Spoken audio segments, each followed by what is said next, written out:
Ya Rasulullah, Ya Habib Allah, Ya Rasulullah, Ya Habib Allah, Ya Nabi Allah. Inilah kisah Amirul Mukminin Umar bin Khattab. Muhammad, Ya Habib Allah, Muhammad, Ya Rasulullah, Ya Habib Allah, Ya Nabi Allah. Pada suatu pagi, Umar duduk-duduk melihat orang-orang yang berkumpul di tangannya memegang tongkat kecil. Dia berpikir bagaimana caranya membagikan harta yang sangat banyak yang dia peroleh pagi itu. Orang-orang yang mengerumuninya pun melihat, dan Umar pun melihat Sa'ad bin Abi Waqqas ikut berdesakan dengan orang-orang yang berkerumun. Umar mengetoknya dengan tongkat yang ada di tangannya, membuat Sa'ad kaget dan heran. Orang-orang yang melihat hal tersebut menjadi panik karena bagi mereka Sa'ad sangat berwibawa dan sangat dihormati. Bahkan termasuk salah seorang dari 10 orang yang mendapat jaminan masuk surga. Orang yang masuk Islam paling awal dan juga termasuk sahabat yang paling dekat dengan Rasulullah SAW.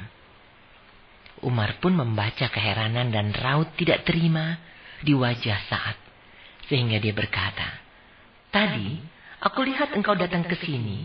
Tidak sedikit pun tersirat tanda-tanda ketakutan terhadap penguasa yang Allah tunjuk di muka bumi. Aku ingin mengujimu bahwa penguasa memang tidak membuatmu takut." Umar kemudian menghampiri tumpukan harta rampasan dan membagikannya. Orang-orang mengira dia akan membagikan harta tersebut sebagaimana Rasulullah SAW dan Abu Bakar membagikannya. Abu Bakar memang membagi harta tersebut secara merata. Tidak ada perbedaan antara yang satu dengan yang lain. Meskipun secara umum pengorbanan mereka terhadap Islam berbeda-beda. Umar juga pernah mengusulkan hal yang sama kepada Abu Bakar, yaitu untuk memberi bagian lebih banyak bagi mereka yang lebih dulu masuk Islam daripada mereka yang baru masuk Islam, baik dari golongan muhajirin maupun golongan ansar. Akan tetapi Abu Bakar tidak menerima usulan tersebut dan tetap membagikan secara merata. Sehingga Umar memiliki prinsip bahwa orang-orang yang pernah memerangi Rasulullah tidak sama dengan orang-orang yang berperang bersama beliau. Orang-orang yang meninggalkan rumah mereka dan harta mereka untuk berhijrah bersama Rasulullah demi memperjuangkan Islam juga berbeda dengan orang-orang yang masuk Islam karena terpaksa setelah daerahnya ditaklukkan. Pada saat itu pembagian harta dimulai. Pihak yang pertama mendapatkan bagian adalah para veteran perang Badar dari golongan muhajirin. Kemudian dengan golongan ansar. Hasan dan Hussein mendapat jatah seperti ayahnya. Ali bin Abi Thalib karena kedekatan mereka dengan Rasulullah SAW, sebagaimana pernah beliau sabdakan mengenai mereka berdua, karena mereka berdua adalah pemimpin para pemuda di surga. Kemudian tidak ada yang lebih didahulukan dari para veteran perang Badar dalam pembagian tersebut, kecuali para istri Rasulullah. Golongan terakhir yang mendapat bagian adalah orang-orang yang masuk Islam setelah penaklukan kota Mekah.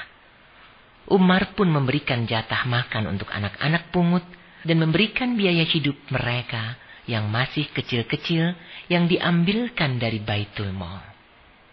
Umar tidak memberikan jatah sepeser pun terhadap orang-orang yang baru masuk Islam. Bahkan dia juga melarang memberikan jatah mereka dari harta zakat, walaupun sebelumnya Rasulullah SAW pernah memberikan bagian kepada para tokoh suku Arab dengan tujuan agar mereka tergiur masuk Islam.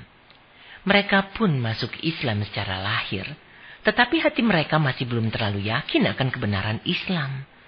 Sehingga Rasulullah SAW memberikan jatah yang sangat banyak kepada mereka dari harta zakat dan memberi mereka jatah dari harta rampasan perang. Tujuannya tidak lain adalah untuk membuat hati mereka tambah lekat dengan Islam. Oleh karena itu mereka dijuluki mu'alaf, yaitu orang yang di hatinya ada harapan masuk Islam. Pada masa Abu Bakar, mereka masih mendapatkan jatah seperti jatah yang diberikan kepada mereka pada masa Rasulullah Shallallahu Alaihi Wasallam. Pada masa kepemimpinan Umar, muncul keinginan untuk meninjau kembali masalah pembagian tersebut. Dia melihat zaman sudah berubah, Islam sudah mengakar kuat, sehingga dia menganggap tidak perlu lagi membuat orang-orang tergiur untuk masuk Islam. Bukankah orang-orang Muhajirin dan Ansor sendiri masih banyak yang miskin, sehingga lebih berhak mendapatkan bagian dari harta tersebut daripada mereka? Umar pun kemudian mempertimbangkan sebab dan hikmah di balik adanya hukum. Dia pun melihat bahwa zaman sudah berubah. Sedangkan sebab dan alasan adanya hukum sudah tidak ada lagi. Maka secara otomatis hukum pun harus diubah. Oleh sebab itu, dia menolak untuk memberikan jatah kepada mereka yang baru masuk Islam. Orang-orang yang merasa dirugikan dengan keputusan tersebut tidak suka dengan keputusan Umar. Tetapi Umar menantang mereka. Sekarang Allah telah membuat Islam menjadi agama yang kukuh dan tidak perlu lagi merayu-rayu kalian. Kalau kalian sadar, maka Allah lah jaminannya. Akan tetapi, kalau kalian tidak terima, boleh memilih perang. Muhammadun Rasulullah.